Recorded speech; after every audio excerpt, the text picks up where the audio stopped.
Hi friends, எல்லோரும் நல்லா இருக்கீங்களா? வாங்க நம்ம தமிழ் ரெசிபியில் என்ன சமையல்னு பார்க்கலாம்.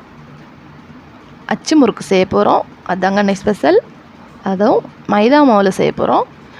நார்மலாக பச்சரிசிலாம் செய்வோம். இது வந்து மைதா மாவில் செய்கிறது. 1/2 கிலோ மைதா எடுத்துக்கிறேன். அதில் வந்து ஒரு 1/4 கிலோ சீனி சேர்த்துக்கிறேன். அப்புறம் 3 டம்ளர் தண்ணி சேர்த்துக்கிறேன்.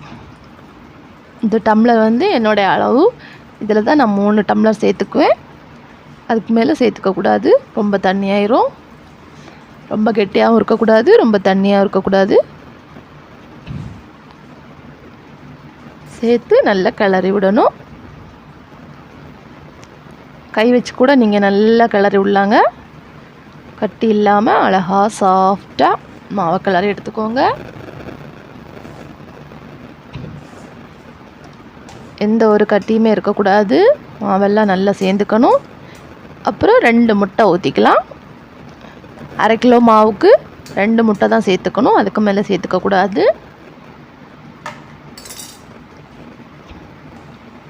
இவ்வளோதாங்க. நம்ம நார்மலாக பச்சரிசியில் தேங்காய் பால் எல்லாம் சேர்த்துக்குவோம். இதில் அது சேர்த்துக்க வேண்டியதில்லை, ஏன்னா மைதா மாவு வந்து சாஃப்டாக தான் இருக்கும். இது வந்து நீங்கள் ட்ரை பண்ணி பாருங்கள். ரொம்ப ஸ்வீட்டாக இருக்கும், மொறுன்னு இருக்கும், சாஃப்ட் இருக்கும். அப்புறம் எள்ளு சேர்த்துக்கலாம்.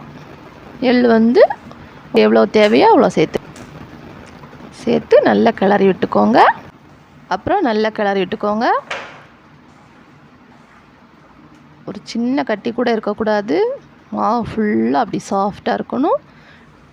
அப்புறம் நம்ம சட்டி அடுப்பில் வச்சுக்கலாம். சூடானதும் எண்ணெய் ஊற்றிக்கலாம்.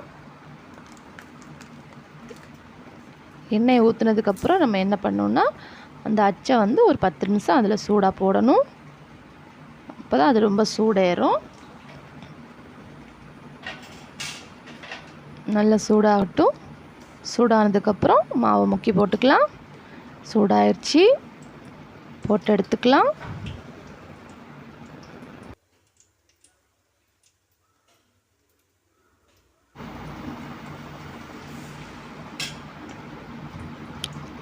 அப்புறம் சூடான அச்சு முறுக்கு தயார். பிடிச்சா லைக் பண்ணுங்கள், ஷேர் பண்ணுங்கள், சப்ஸ்கிரைப் பண்ணுங்கள். Tata, bye bye.